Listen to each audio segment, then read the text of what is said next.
and welcome to a new tutorial. Today we are going to be painting a Monstera leaf.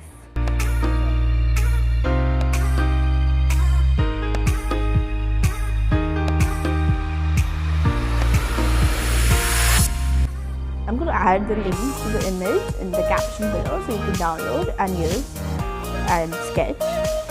So I'm going to do a quick sketch. For this one we will need to sketch the whole Monstera leaf. So let's do a fast forward.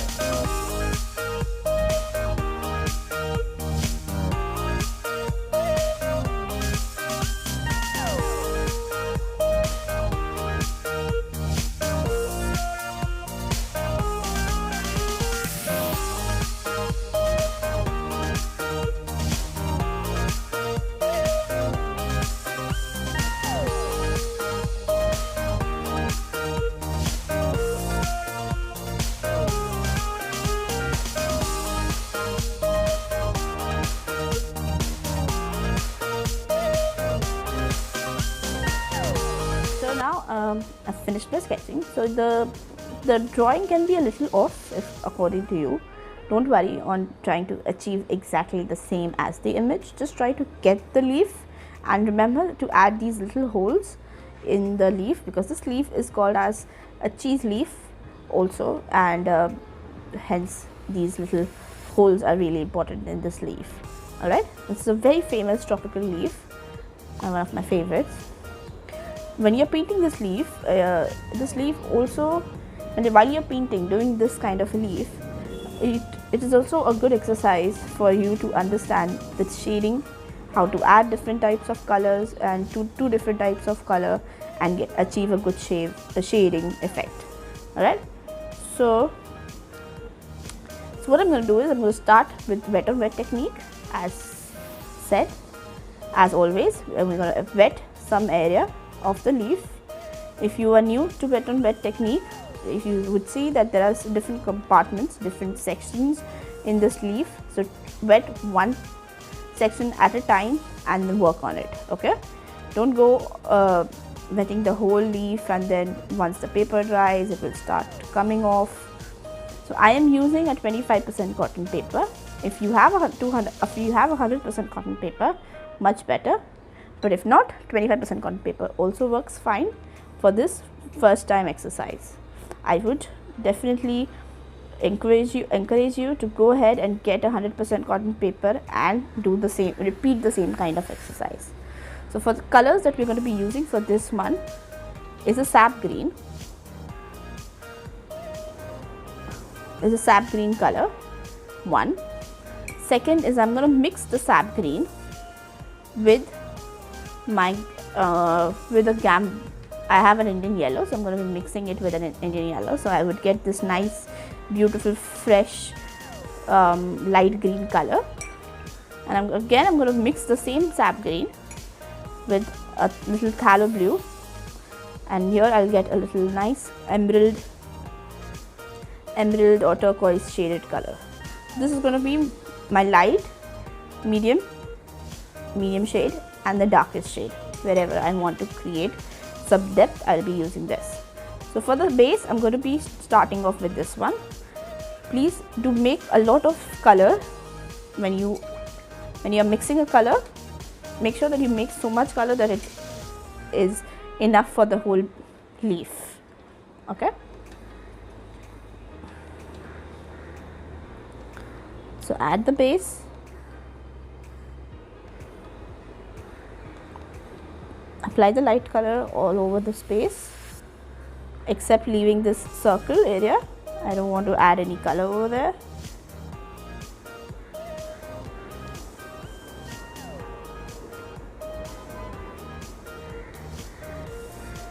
Then take a sap green and start adding on the side. Now remember that you have to first, also when you're starting off, just get a slight idea that where is your light source coming in from. So for me, my light source is coming from the top area. So anything that is below this much area, below the leaf, will be darker, and the top part of my leaf is going to be lighter. So I'm not going to be using this shade, the darker shade, for my leaf on the top area.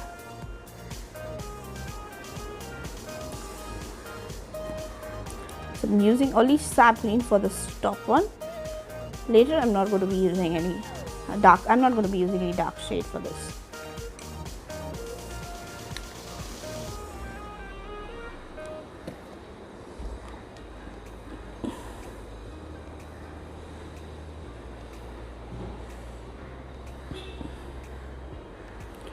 Let's keep continuing the whole thing all the way. After you finish this whole section of adding sap green and the light green, then we would work on adding the dark parts. So I'll fast forward and finish the whole leaf now.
I'm going to cover the whole down area, this much part, with the sap green.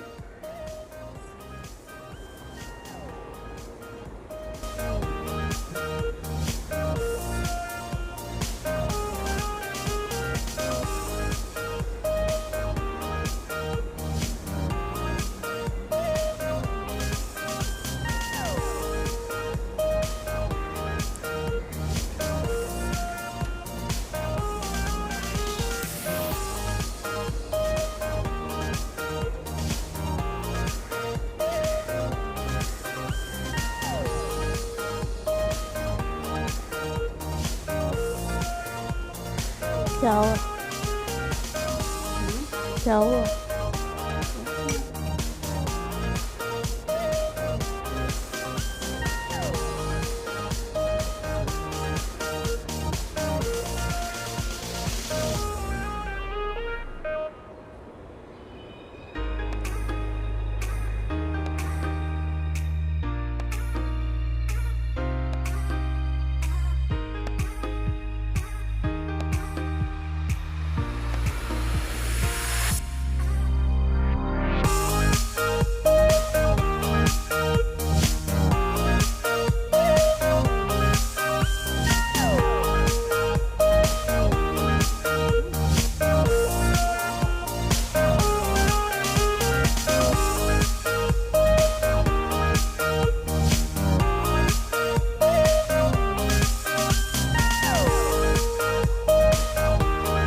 Now when you finish this, let's add the darker shade.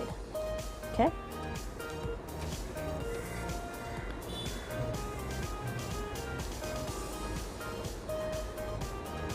So I've just added some little pointed area to this leaf.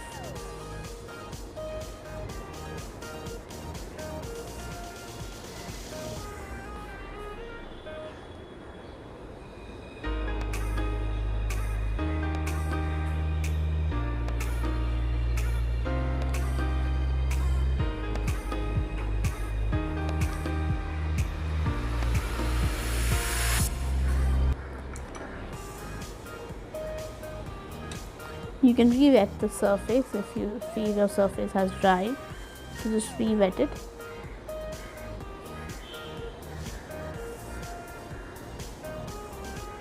And apply it. Apply some darker shade.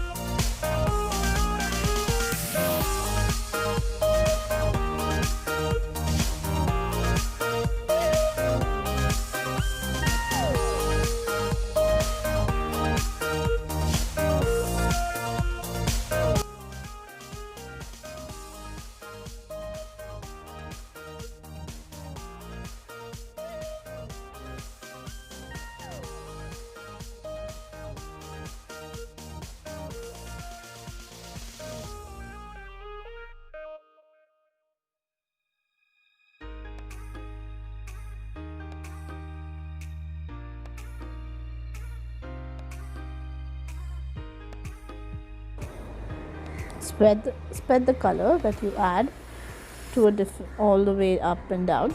I'm keeping this white space over here just like that because I want to add a yellow stem over there, like a very light yellow and green color at the end after everything dries.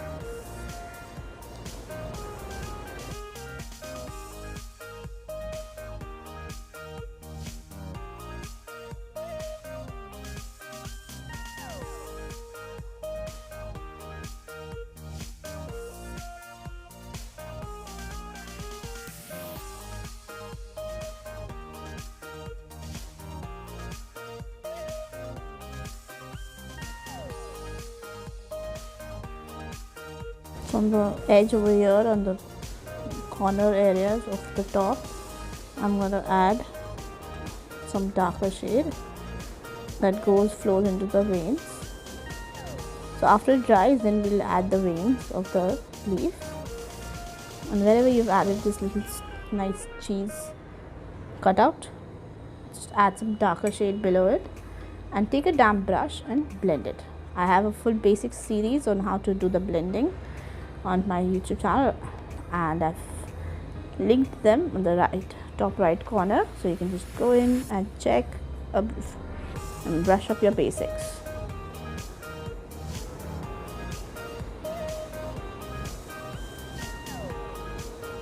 Okay, so the corners will have a little darker area. You can add some dark color over there in the corners.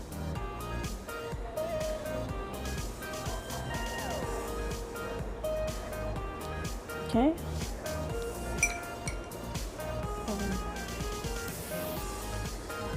Now I'm going to take some.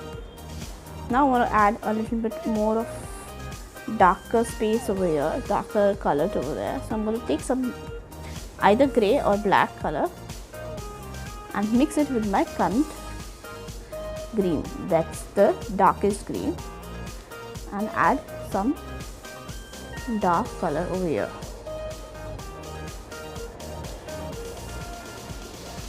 Now I'm going to mix the color. Either use a Payne's grey.